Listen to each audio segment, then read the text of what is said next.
Related to that was another project going on in Los Angeles regarding the building of neighborhood councils, which were voluntary associations that became quasi-governmental.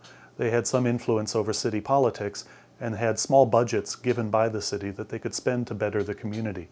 And so we also looked at the role that new technologies played in the ability of these neighborhood councils to be effective.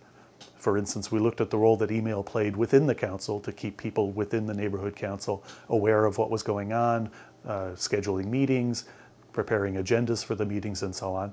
But we also looked at the role that email played in communication between the neighborhood councils and the city government itself. In fact, the city government had mandated that all the communication between the neighborhood councils and the city be done by email. And this had some unexpected results. For instance, when the city wanted to send some information to the neighborhood councils, they would take advantage of email to attach enormous documents, hundreds and hundreds of pages long.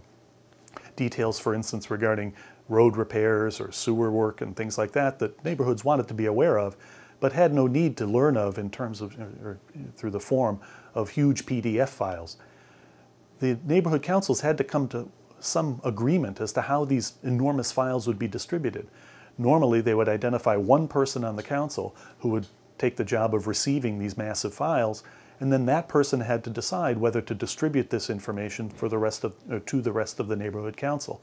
Well, this was a very cumbersome job, and in fact, it then empowered one member of the council to decide how much information to share with the rest of the council.